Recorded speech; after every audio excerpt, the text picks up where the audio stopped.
Mantan politisi Belanda sayap kanan Joram van Klaveren membuat terkejut teman-teman dan koleganya setelah menyatakan dirinya telah masuk Islam. Bagaimana tidak? Selama ini, pria berumur 40 tahun itu dikenal sebagai politisi anti-Islam. Tangan kanan politisi anti-Islam Geert Wilders itu dulunya dikenal karena mengatakan bahwa Islam adalah kebohongan dan Alquran adalah racun. Lantas, siapa sebenarnya Joram van Klaveren? Mengapa ia memilih Islam menjadi jalan hidupnya setelah ia membenci agama ini? Apa yang ia temukan dalam pencariannya? This is the true story of it.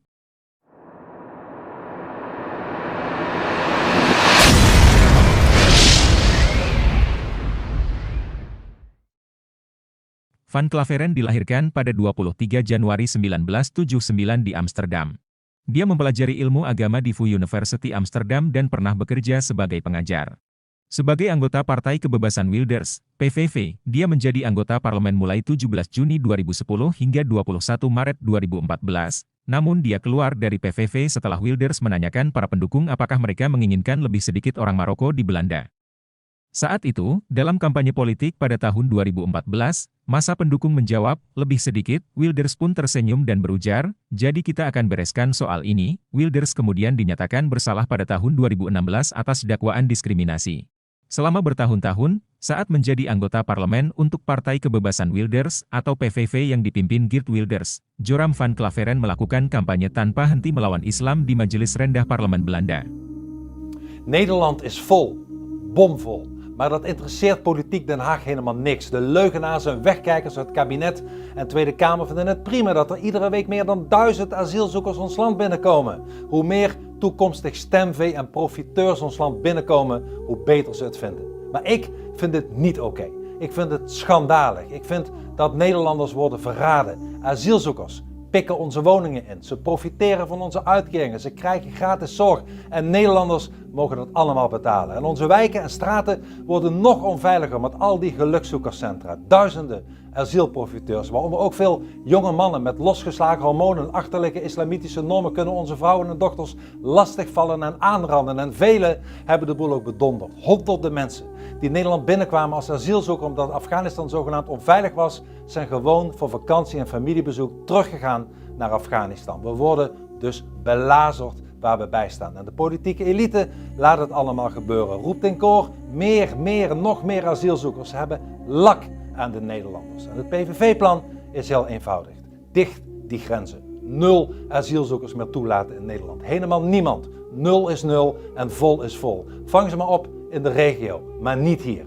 En de verantwoordelijken voor dit wanbeleid van open grenzen en nog meer asiel en nog meer islam verdienen het om ooit voor een tribunaal te verschijnen. Om zich te verantwoorden voor het kapotmaken van Nederland en het weggeven van alles wat we hebben. Rutte, Kaag, Klaver en de hele bende verdient geen steun, maar politiek verzet. En vergeet nooit, Nederland is van ons en de PVV is er voor u. Pada 26 Oktober 2018, menjelang perilisan bukunya, Apostate, From Christianity to Islam in the Time of Secular Terror, dia pun resmi menjadi mualaf. Dengan menjadi mualaf, Joram van Klaveren mengikuti jejak Arnoud van Doorn, bekas rekannya di PVV yang menjadi penasihat kota Den Haag. Sama seperti Arnoud, Joram van Klaveren membuat keputusan untuk menjadi mualaf saat menulis sebuah buku anti-Islam. Pada tahun ini, Joram van Klaveren juga telah menulis sebuah buku mengenai keagamaannya dan bagaimana dia menjadi mualaf.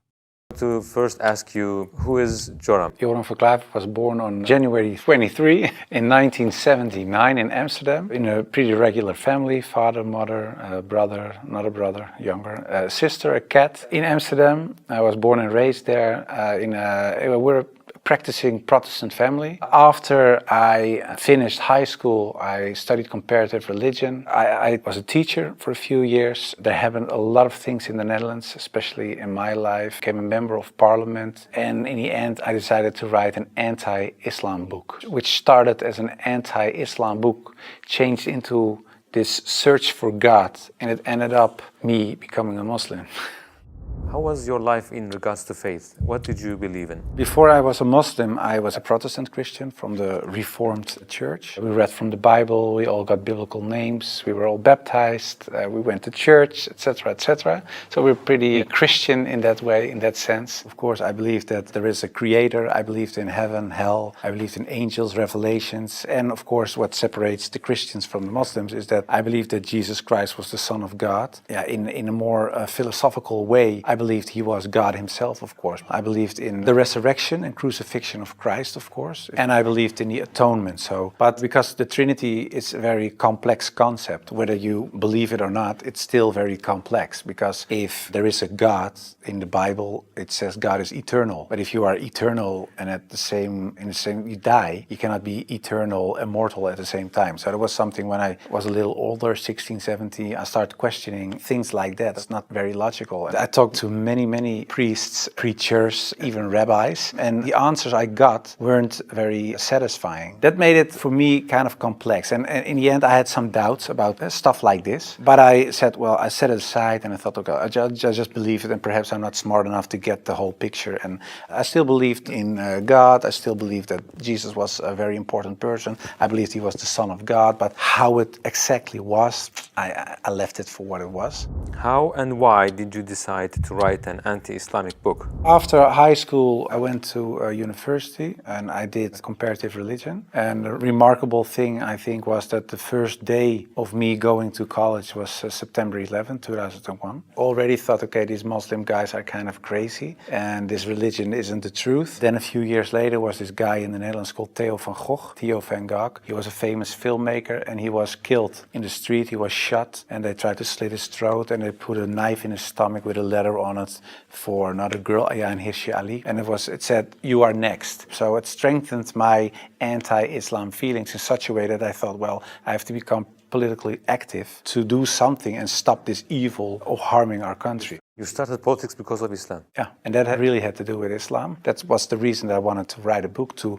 explain to people why Islam was a danger for the world. When I was writing my book, like I said earlier, the questions, the doubts I had about Christianity popped up again. And that was about truth, of course, because I was a believing Christian guy. And yeah, the Christian questions I had in the end were answered in an Islamic way. Because, of course, when I started writing the book, a lot of people think that it was a political book. But it wasn't so much a political book, it was a religious book, because I wanted to show people why Islam was a danger as a religion, and I wrote it from a Christian perspective. So in the beginning I made a comparison between the Christian concept of God and the Islamic concept. So I started comparing it. But because I had these doubts about the Trinity and I saw Tawheed, the oneness of God in Islam, I thought, yeah, it sounds a little bit more logical. And then I thought to myself, well, I reread the Bible to refresh myself, to see, okay, why isn't the concept of Islam, the Tawheed concept, isn't the Christian concept? But when I was reading the Old Testament and I saw what the Old Testament prophets said, it was one God, one God, one God. And then I thought, okay, I'll look only at the words of Jesus Christ in the New Testament. And then there's this story in the New Testament where a guy comes to Jesus and he asks him, what is the most important thing in life? How can I gain paradise? And he says there are two things. He says, "Hear, O Israel, hear, your God is one. Treat your neighbor as you want to be treated yourself." So I thought, well, even Jesus Christ says, "Hear, O Israel, your God is one." So I thought, well, this whole Muslim concept of God sounds more logical, and it's the same concept that I find in the Old and the New Testament. And I know Christianity as a religion teaches something else, but it isn't the concept of God that I find in the Bible. So after weeks and weeks of study,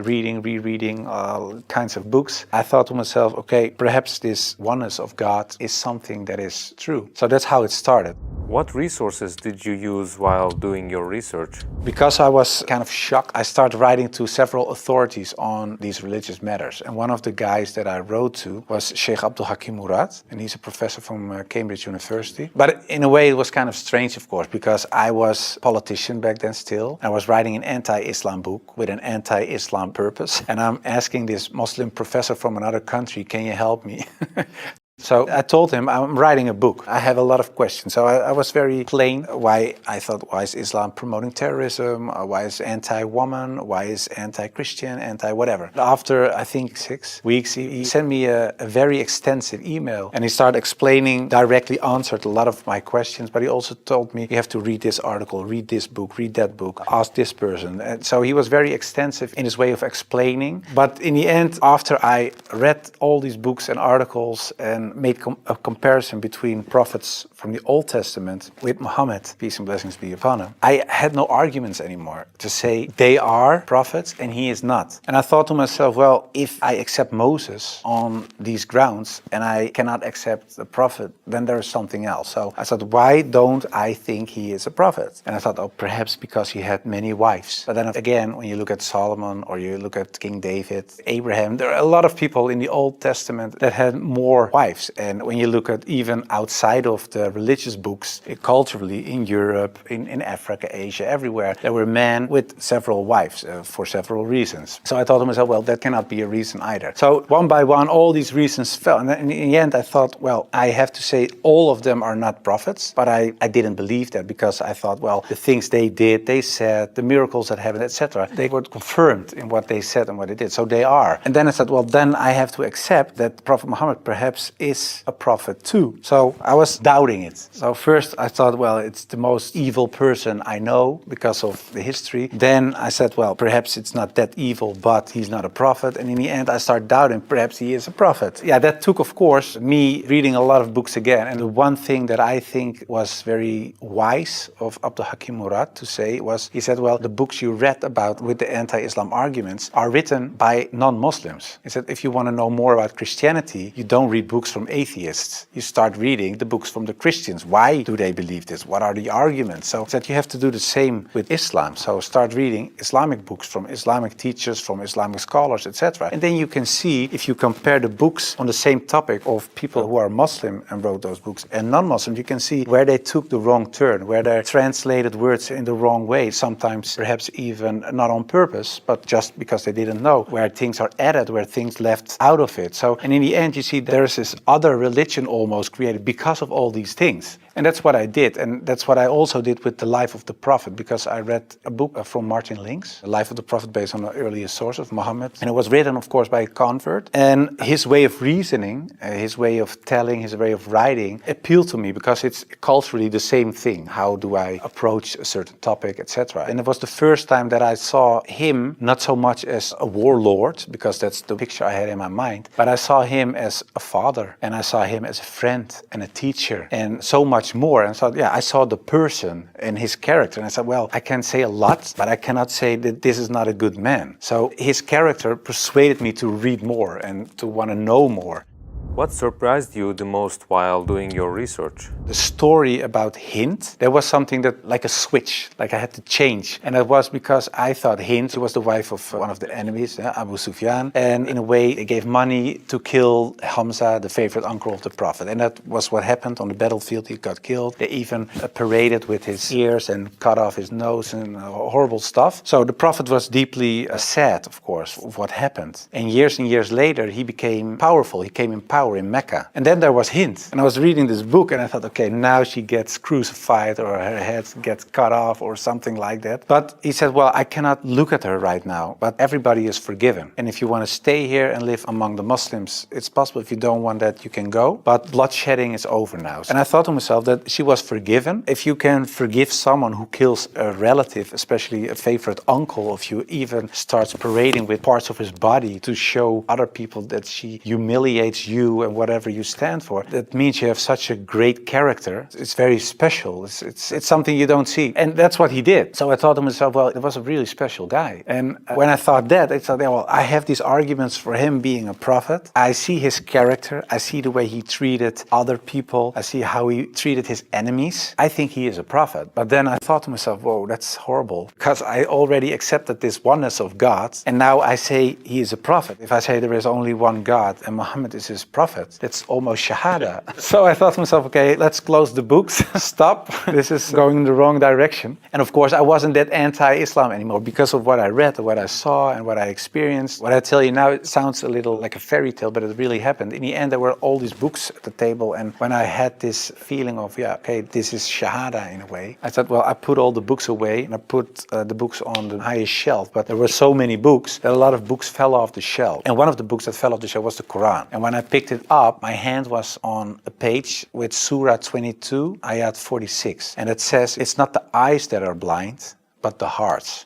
And I thought to myself, that really is my problem, because it wasn't the eyes. I really could see what I written down myself. Nobody forced me to write this book. Nobody said you have to write this or that. I started writing myself, and I could see it with my own eyes, but I still couldn't accept the fact that I said he is a prophet, there is this one God. I just couldn't. So it wasn't my eyes that were blind, but it was really my heart. I couldn't accept it. I think my nafs or whatever, my ego, I couldn't accept it. And I said, well, God, I don't care if it's the God from the Bible or the Quran, give me a sign or something so that I 100% sure know this is the way. And I went to bed, but when I woke up, I felt very secure in myself. I really felt very secure. I've never been more secure about anything else. The whole anxiety or the whole doubting issue, it disappeared like snow for the sun. And I thought to myself, well, I think I'm a Muslim. Well, and then of course I had to tell other people. My name is Joram van Klaveren.